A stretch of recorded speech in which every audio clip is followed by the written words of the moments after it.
Ya Tuhan, 6 hari lamanya kami berada di luar sana, melakukan segala sesuatu yang Tuhan izinkan untuk kami kerjakan di tengah-tengah dunia, yang ada pada tangan kami untuk kami kerjakan bersama-sama. Dan saat ini, kami datang berkumpul untuk kembali diingatkan, untuk kembali memiliki bekal menjalani hidup 6 hari lagi ke depan.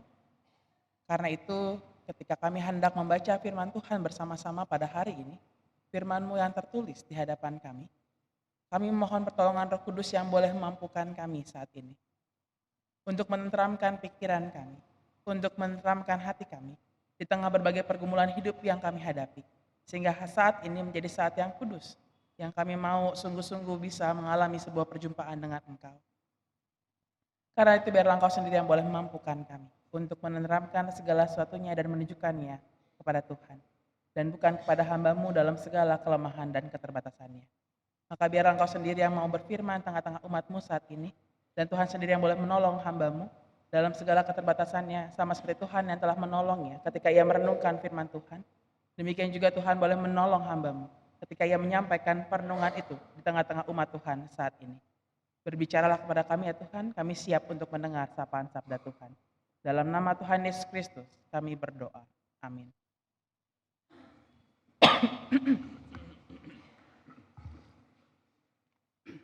Bacaan pertama diambil dari kitab Yesaya 9 ayat 1 sampai 4. Yesaya 9 ayat 1 sampai 4. Bangsa yang berjalan di dalam kegelapan telah melihat terang yang besar. Mereka yang diam di negeri kekelaman, atasnya terang telah bersinar. Engkau telah menimbulkan banyak sorak-sorak dan sukacita yang besar. Mereka telah bersukacita di hadapan-Mu, seperti sukacita di waktu panen, seperti orang bersorak-sorak di waktu membagi-bagi jarahan. Sebab kuk yang menekannya dan gandar yang di atas bahunya serta tongkat si penindas telah Kau patahkan seperti pada hari kekalahan Midian. Sebab setiap sepatu tentara yang berderap-derap dan setiap jubah yang berlumuran darah telah menjadi umpan api. Demikianlah sabda Tuhan. Syukur kepada Allah. Marilah kita menanggapi bacaan yang pertama tadi dengan menyanyikan Mazmur 27.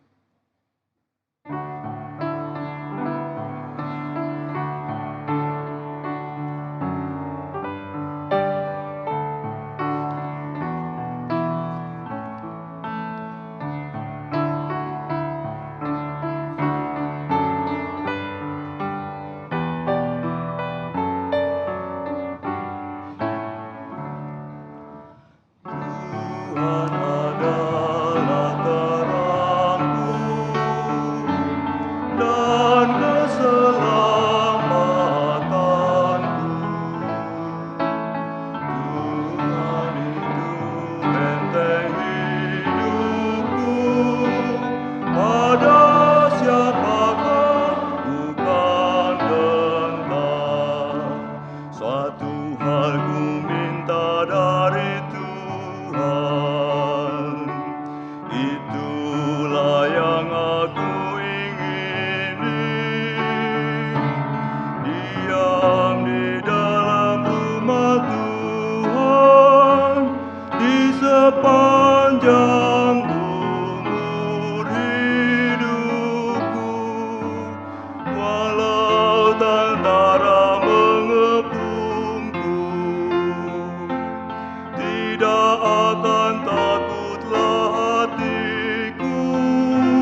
yang melindungiku di pondoknya,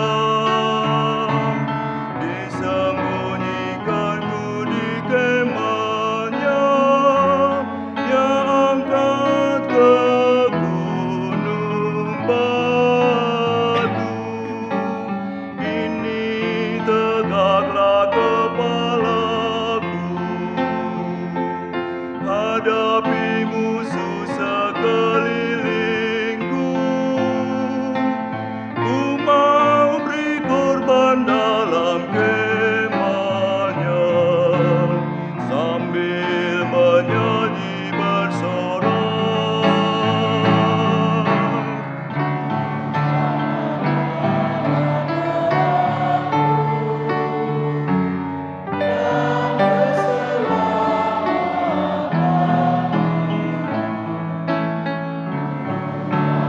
Tuh benteng hidupku, pada siapakah ku kan gentar?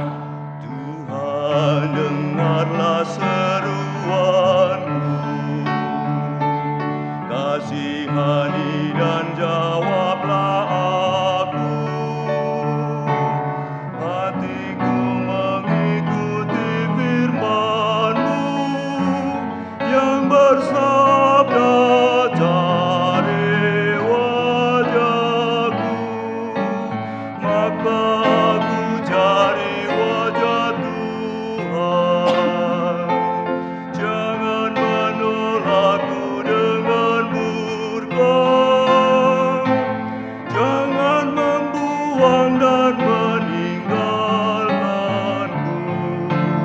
Allah, Kau penyelamatku. Tuhan adalah terangku dan keselamatanku. Tuhan itu benteng hidupku, pada siapakah ku kan gentar?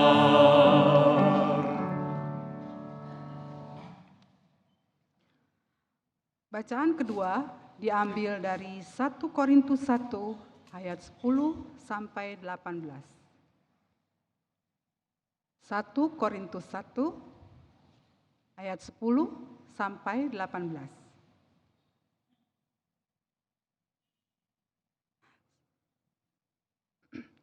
Tetapi aku menasihatkan kamu, saudara-saudara, demi nama Tuhan kita Yesus Kristus, supaya kamu seia sekata dan jangan ada perpecahan di antara kamu, tetapi sebaliknya supaya kamu erat bersatu dan sehati sepikir. Sebab saudara-saudaraku, aku telah diberitahukan oleh orang-orang dari keluarga Klu tentang kamu, bahwa ada perselisihan di antara kamu.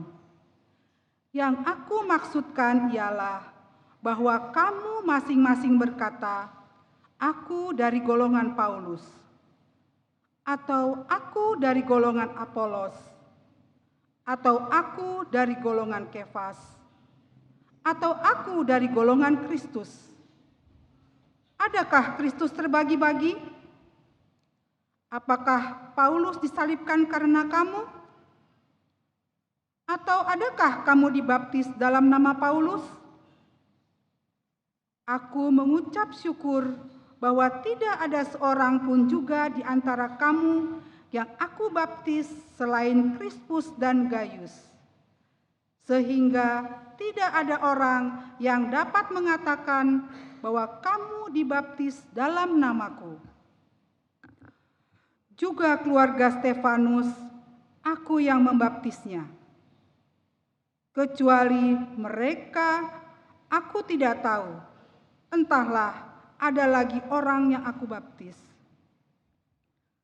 Sebab Kristus mengutus aku bukan untuk membaptis, tetapi untuk memberitakan Injil, dan itu pun bukan dengan hikmat, perkataan supaya Kristus jangan menjadi sia-sia. Sebab pemberitaan tentang salib memang adalah kebodohan bagi mereka yang akan binasa. Tetapi bagi kita yang diselamatkan, pemberitaan itu adalah kekuatan Allah. Demikianlah sabda Tuhan. Syukur kepada Allah. Bacaan ketiga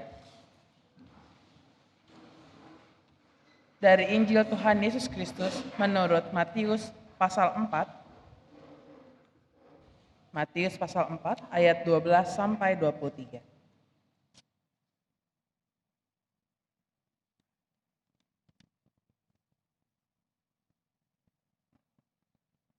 Matius pasal 4 ayat 12 sampai 23 berbunyi demikian. Tetapi waktu Yesus mendengar bahwa Yohanes telah ditangkap, menyingkirlah ia ke Galilea. Ia meninggalkan Nazaret dan diam di Kapernaum, di tepi danau, di daerah Zebulon dan Naftali, supaya genaplah firman yang disampaikan oleh Nabi Yesaya.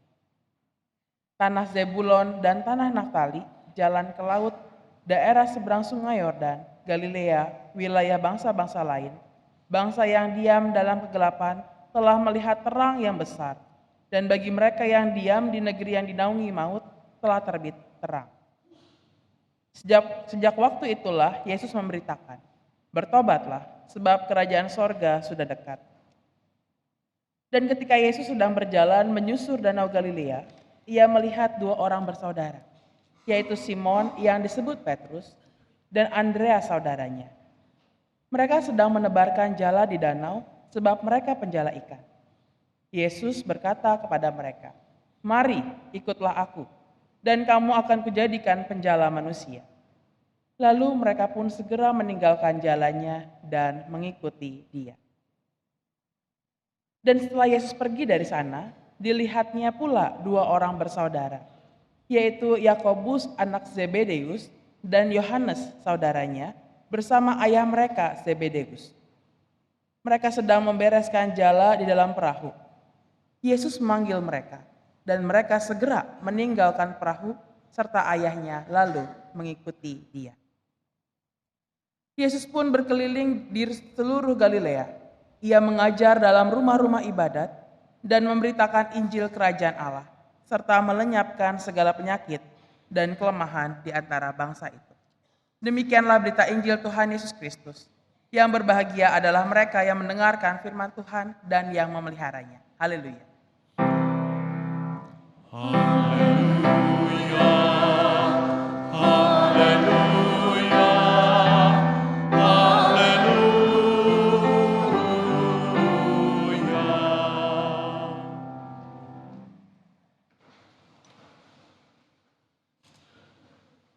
Selamat pagi saudara-saudari yang dikasihi Tuhan Yesus Kristus. Ini kalau saya lihat tadi di warta kurang lebih ada 600 orang yang hadir biasanya setiap kebaktian satu gitu ya. Tapi suaranya kurang kencang. Selamat pagi Bapak Ibu. Ya, kalau ini lebih terdengar seperti 600 orang. Nah Bapak Ibu, ada yang tahu tatayang? Ada yang pernah dengar tatayang? Ada? Bapak Ibu, tatayang itu bukan nama orang, bukan juga judul lagu, apalagi nama makanan gitu ya. Tapi tatayang adalah sebuah peribahasa. Tak kenal maka tatayang gitu ya. Tak kenal maka tak sayang. Karena itu saya mau memperkenalkan diri terlebih dahulu Bapak Ibu. Izinkan saya untuk memperkenalkan diri. Nama saya Deborah Rahelina Stefani Simanjuntak. Namanya sangat panjang. Dan saat ini saya melayani di GKI Perniagaan. Ada yang tahu perniagaan? Mungkin lebih kenalnya gelodok. Nah, kalau perniagaan itu letaknya di belakang gelodok. Rasanya orang lebih familiar dengan gelodok ketimbang dengan perniagaan.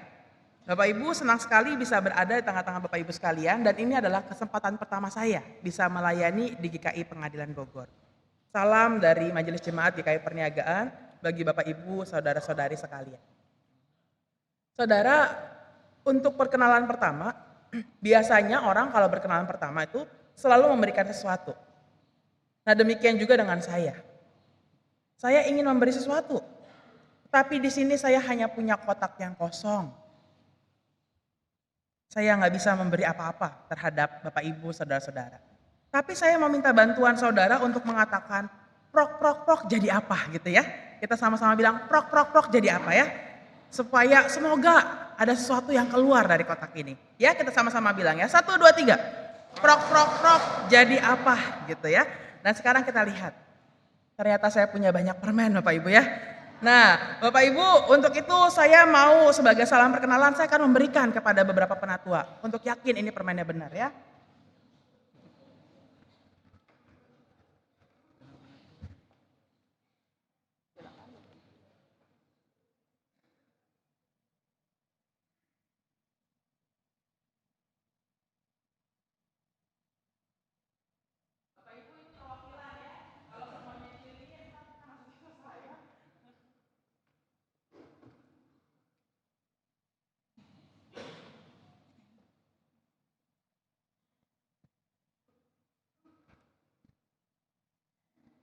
Bapak Ibu, dari kotak yang kosong, setelah kita sama-sama mengucapkan prok prok prok jadi apa, sekarang isinya banyak permen.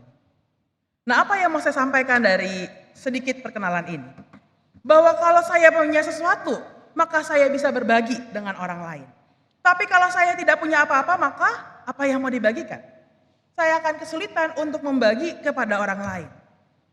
Nah, hal berbagi yang saya maksudkan Bapak Ibu, tidak hanya bicara tentang materi. Uang, baru bisa berbagi. Tapi juga ketika berbicara tentang berbagai hal di luar materi. Misalnya apa? Kisah hidup, pengalaman-pengalaman kita, kasih sayang. Semuanya itu akan bisa dibagikan ketika kita sudah punya lebih dulu dalam diri kita. Termasuk juga ketika kita hendak melakukan misi kita sebagai orang Kristen. Apakah misi kita? Kita buka 1 Petrus 2 Bapak Ibu. 1 Petrus 2 ayat 9. Ini adalah misi kita sebagai gereja. 1 Petrus 2 ayat 9. 1 Petrus 2 ayat 9 berbunyi demikian. Tetapi kamulah bangsa yang terpilih, imamat yang rajani, bangsa yang kudus, umat kepunyaan Allah sendiri. Supaya kamu memberitakan perbuatan-perbuatan yang besar dari Dia yang telah memanggil kamu keluar dari kegelapan kepada terangnya yang ajaib. Ini adalah misi kita. Misi kita adalah memberitakan. Memberitakan itu membagikan berita kepada orang lain akan perbuatan besar yang Allah lakukan, yaitu karya keselamatan yang dianugerahkan kepada kita. Nah, misi ini yang sesuai dengan tema kebaktian kita hari ini. Memberitakan Injil dengan kekuatan Allah. Maka hari ini Bapak Ibu kita akan sama-sama belajar menjadi para pemberita Injil. Karena itu saya melihat ada paling tidak 2 hal yang perlu diperhatikan. Mari kita lihat yang pertama. Kita lihat bacaan kita di Injil Matius. Kita lihat ayat 12 Bapak Ibu. Kita baca bersama ya. Matius pasal 4 ayat 12. Kita baca bersama-sama. 1, 2, 3. Tetapi waktu Yesus mendengar bahwa Yohanes telah ditangkap, menyingkirlah ia ke Galilea. Bapak Ibu, ayat ini menjadi sebuah petunjuk untuk memperlihatkan situasi bahwa pada waktu itu Yohanes Pembaptis ditangkap. Dia dipenjara di ruang bawah tanah istana Raja Herodes. Apa yang menyebabkan Yohanes Pembaptis dipenjara? Ternyata dia dipenjara karena telah dianggap menghina Herodes di depan umum. Dia berani menegur Herodes yang pada saat itu dia mengusir istrinya sendiri. Kemudian ia menjadikan Herodias, istri saudaranya Filipus, yang bernama Filipus, untuk menjadi istrinya. Melihat hal itu Yohanes Pembaptis terdorong untuk berkata benar. Dia menegur Herodes dan untuk itu ia harus membayarnya dengan penjara, dan kita tahu pada akhirnya dia akan mati di tangan Herodias. Dengan latar belakang inilah maka Yesus memulai pelayanannya. Ia memulainya bukan di Nazaret, melainkan Galilea. Kenapa Galilea? Karena ternyata Bapak Ibu, Galilea ini merupakan sebuah wilayah yang sangat terbuka dengan banyak hal baru. Dia ada dikelilingi oleh orang-orang non-Yahudi. Maka ini tempat di mana Yesus memulai pelayanannya. Di tempat inilah Yesus juga memanggil murid-muridnya yang pertama. Dia memanggil Simon, Andreas, Yakobus, dan Yohanes. Mereka yang bekerja sebagai penjala ikan. Kepada merekalah Yesus memberikan sebuah misi dan pekerjaan baru. Dia katakan pada ayat 19, "Mari, ikutlah aku, dan kamu akan kujadikan penjala manusia." Bapak Ibu, kenapa sih Yesus mengawali misinya dengan memanggil para murid? Kenapa ia mengawali itu semua, mengawali karyanya dengan memanggil para murid? Kalau saya lihat, sebab para murid inilah yang kelak akan meneruskan dan menjadi para pemberita kabar baik ke seluruh dunia. Untuk itu, Yesus rindu agar para murid ini punya pengalaman langsung dulu bersama dengan Dia. Pengalaman langsung yang kemudian bisa menolong dia menjadi sebuah daya dorong untuk kemudian memberitakannya bagi orang lain. Yesus ingin para murid ini langsung mengalami hidup berjalan bersama dengan Dia. Sebab dengan itu dia punya bekal untuk kemudian yang mendorong dia membagikan Injil itu bagi orang lain. Ini seperti kalau begini Bapak Ibu. Kota Bogor ini kan terkenal dengan banyaknya tempat wisata kuliner. Ya, banyak tempat wisata kuliner. Maka saya akan sangat bersemangat menceritakan tempat wiskul itu, wisata kuliner itu, kalau saya sudah mengalami langsung. Ketimbang kalau saya hanya mendengar, katanya enak, katanya begini dan begitu. Saya akan lebih punya semangat ketika saya sudah mengalami langsung untuk mengatakan sama orang-orang, oh iya, di Bogor itu banyak tempat wisata kulinernya. Demikian juga dengan Tuhan yang memanggil para murid. Ia mau agar mereka yang akan menjadi pemberita kelak punya pengalaman langsung hidup bersama dengan Dia. Dan pengalaman itulah yang kemudian menjadi sumber kekuatan dan dorongan untuk memberitakan akan Injil kepada banyak orang. Ini seperti Raja Daud yang sudah mengalami hidup bersama dengan Allah di Mazmur 27 tadi yang kita sama-sama nyanyikan. Dalam Mazmur itu ia melambangkan Allah dalam 3 hal. Dia melambangkan Allah sebagai terang, keselamatan, dan benteng hidup. Bapak Ibu, 3 lambang tadi itu nggak mungkin muncul asal doang. Allah adalah terang, keselamatan, dan benteng. Tetapi ini pasti muncul dari sebuah pengalaman hidup yang kemudian mendorong dia untuk menyimpulkan siapakah Tuhan dalam hidup dia. Terang melambangkan kehadiran Allah yang mengenyahkan kegelapan, memberikan rasa aman. Keselamatanku menggambarkan bentuk perlindungan Tuhan. Dan kata benteng juga menggambarkan hal yang sama. Menggambarkan pertahanan dan perlindungan yang kokoh terhadap serangan musuh. Ketiga sebutan itu muncul di tengah pengalaman hidup pemazmur berhadapan dengan banyak musuhnya. Dia melihat di tengah-tengah itu semua bahwa Tuhan adalah terang. Dia adalah benteng, dia adalah keselamatanku. Nah, pengalaman hidup bersama dengan Tuhan inilah yang kemudian menjadi bekal dan mendorong orang untuk memberitakan Injil. Sebab seperti apa yang saya sampaikan di awal. Hanya orang yang sudah memiliki yang dapat membagikannya bagi orang lain. Orang yang gak punya apa-apa, dia kesulitan untuk bisa memberitakannya bagi sesama. Dia harus punya sesuatu dulu, baru dia bisa berbagi. Kalau dia tidak punya apa-apa, maka ia akan kesulitan untuk membagikannya pada orang lain. Demikian juga dengan kita. Kita perlu untuk punya pengalaman bersama dengan Allah. Maka kita baru punya daya dorong dan punya sesuatu yang mau dibagikan bagi orang lain. Nah Bapak Ibu, ciri orang yang sudah memiliki pengalaman berjalan bersama dengan Tuhan, pasti dia punya perubahan hidup.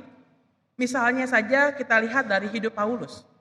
Dia yang tadinya seorang yang mengejar dan membunuh para pengikut Kristus, dia berbalik 140 derajat. Menjadi seorang pekabar Injil yang rela mati demi mengabarkan Injil. Ia mencurahkan seluruh tenaga dan pemikirannya untuk melakukan pekabaran Injil. Orang yang sudah punya pengalaman langsung bertemu dengan Tuhan akan terlihat dari hidupnya. Hidup yang mengalami perubahan 180 derajat. Bukan 360 ya Bapak Ibu ya. Kalau 360 dia jadi muter lagi ya. Sama aja bohong. Atau misalnya hidup seorang Bapak gereja bernama Agustinus. Dia lahir tahun 354. Bapak Ibu, Agustinus itu punya ibu yang bernama Monica. Ibunya ini seorang Kristen yang taat. Kristen yang saleh. Tapi dia juga punya ayah yang bernama Patrick. Bukan orang Kristen. Dan dia punya sifat pemarah dan pemabuk. Agustinus awalnya bertumbuh mengikuti karakter ayahnya yang tadi. menjadi seorang remaja yang mengikuti hawa nafsunya. Pada masa mudanya dia punya kegemaran berkelahi, dia mencuri dan juga main perempuan. Dia bahkan pernah tinggal 13 tahun dengan seorang perempuan tanpa menikah dan memiliki seorang anak. Tapi sebuah perubahan besar terjadi dalam hidup dia yang membuatnya bisa dikenal sebagai bapak gereja. Sekalipun masa mudanya dilalui dengan cara seperti itu. Bapak Ibu tahu apa ayat yang mengubah dia? Hal apa yang membuat hidupnya berubah 180 derajat? Kita buka Roma pasal 13. Ini adalah ayat yang mengubah hidup seorang Agustinus. Roma pasal 13 ayat 13 sampai 14.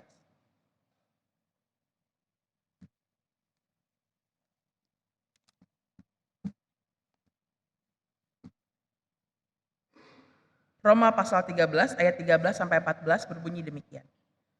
Marilah kita hidup dengan sopan seperti pada siang hari. Jangan dalam pesta pora dan kemabukan. Jangan dalam percabulan dan hawa nafsu. Jangan dalam perselisihan dan iri hati. Tetapi kenakanlah Tuhan Yesus Kristus sebagai perlengkapan senjata terang dan janganlah merawat tubuhmu untuk memuaskan keinginannya. Bapak Ibu, ayat inilah yang kemudian menyadarkan Agustinus dari hidupnya yang lama. Yang tadinya dipenuhi dengan hawa nafsu dan bukan melakukan kehendak Allah, dia mengalami perubahan dalam hidupnya, dia menyadari kesalahannya, dan dia memperbaiki kelakuannya.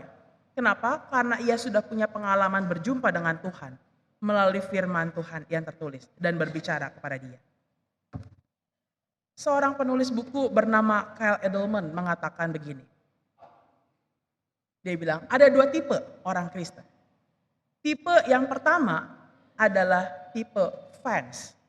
Fans itu apa Bapak Ibu? Fans, tipe apa? Bahasa Indonesianya, penggemar. Jadi dibilang ada dua tipe orang Kristen. Yang tipe pertama adalah tipe penggemar. Tipe yang kedua adalah tipe pengikut. Nah apa bedanya? Dia mengatakan seorang penggemar, fans, adalah tipe orang Kristen yang rajin pelayanan di gereja. Dia rajin terlibat di gereja. Tetapi sebelum ia berangkat bekerja, dia akan berkata lebih dulu, Tuhan tinggal dulu ya di rumah, jangan ikut saya dalam pekerjaan. Nanti aku akan kembali lagi jam 5 sore. Tipe seorang penggemar adalah mereka yang aktif, rajin di gereja, rajin beribadah, terlibat dengan aktif dalam berbagai kegiatan gereja. Tapi sebelum dia bekerja, dia akan berkata, Tuhan tinggal dulu di rumah, nanti saya akan balik lagi jam 5 sore. Ketika dia bekerja, dia berhenti menjadi seorang pengikut Kristus.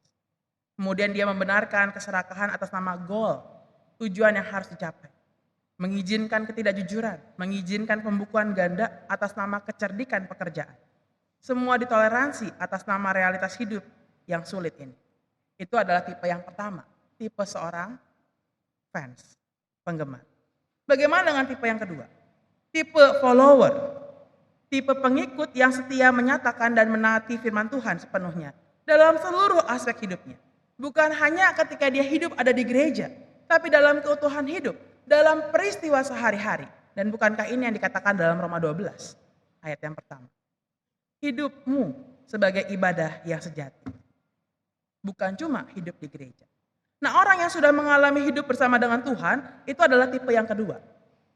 Dia pasti menjadi seorang follower dan bukan hanya seorang penggemar yang aktif di gereja, tapi begitu keluar dia lupa dengan segalanya. Tipe follower inilah yang akan menjadi pemberita dalam hidupnya. Ia tidak hanya menjadi orang yang memberitakan dengan kata-kata, tapi dengan menunjukkan sebuah perbuatan yang nyata. Seperti Yesus yang memberikan teladan dalam memberitakan Injil. Dia bukan hanya menyerukan pertobatan, dia bukan hanya berkhotbah, dia bukan hanya mengajar. Tapi ia juga menyembuhkan orang yang sakit. Ia menyingkirkan penderitaan manusia. Demikian juga kita dipanggil menjadi para pemberita yang pertama. Harus sudah mengalami lebih dulu perjumpaan dengan Allah. Mungkin kita adalah orang Kristen sejak lahir. Saya juga termasuk yang demikian. Generasi keempat ada di GKI. Mungkin kita Kristen sejak lahir. Tapi pertanyaannya, benarkah kita sudah benar-benar mengalami sebuah perjumpaan secara pribadi dengan Tuhan? Yang kemudian menghasilkan hidup yang berubah 180 derajat. Menghasilkan hidup yang dilihat oleh orang banyak. Oh iya, hidupnya berubah. Dan dengan demikian kita menjadi pemberita Injil. Pemberita Injil yang bukan hanya beritakan dengan kata-kata, tapi juga dengan tindakan nyata.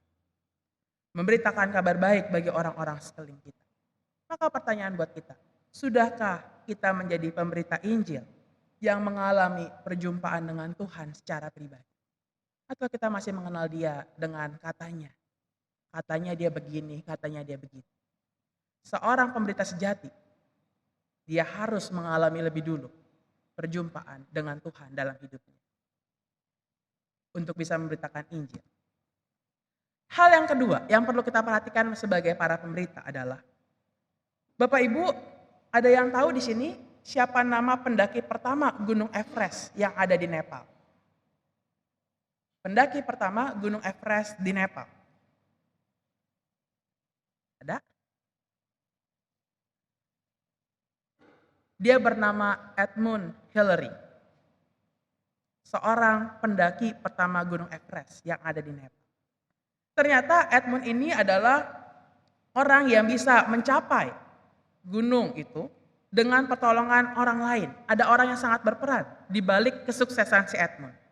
Dan orang itu yang bernama Tenzing Norgay. Dia adalah orang asli Nepal yang bertugas sebagai pemandu. Bapak Ibu sebagai pemandu, maka si Tenzing ini pasti berjalan di depan. Di depan si Edmund.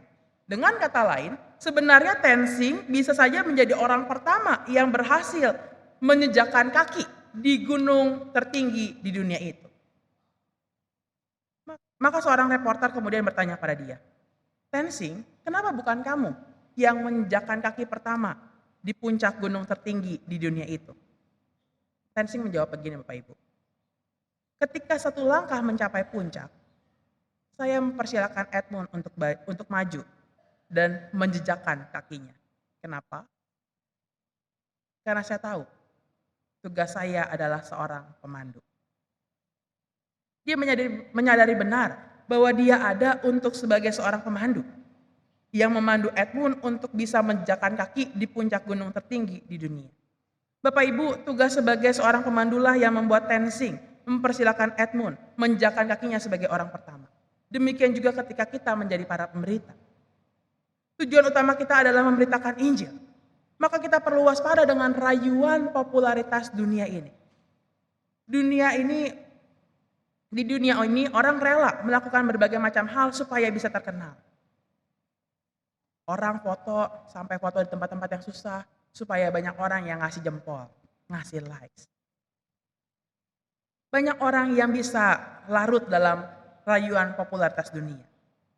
Tapi bagi kita sebagai para pemberita, kita perlu untuk menyadari betul tujuan kita menjadi seorang pemberita.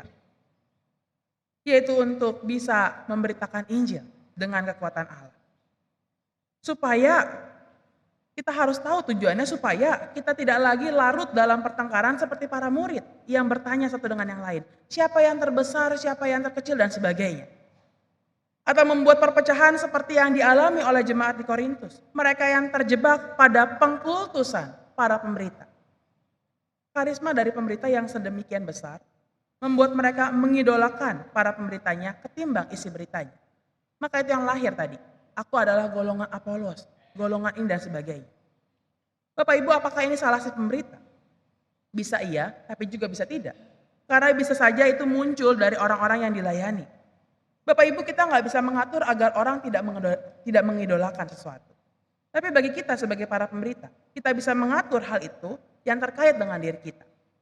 Karena itu sebagai pemberita hal yang harus selalu diingat adalah bahwa pemberitaan ini kita lakukan agar keselamatan dari Allah dapat dikenal oleh banyak orang.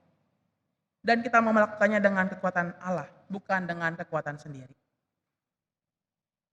Supaya lagu anak sekolah minggu, Bapak Ibu pernah dengar gak lagunya? Allah kita heran dan besar gitu ya. Jangan sampai berubah jadi Allah heran kita yang besar gitu ya. Jangan sampai berubah ke situ. Fokuslah untuk memberitakan Injil. Sehingga ketika kita pelayanan, kita tidak dianggap, disepelekan, tidak dikenal, itu semua tidak lagi menjadi sebuah masalah. Asalkan banyak orang dapat merasakan cinta kasih Tuhan melalui apa yang kita lakukan. Fokusnya bukan kita, fokusnya adalah Tuhan. Jangan biarkan diri kita masuk dalam drama pengkultusan diri.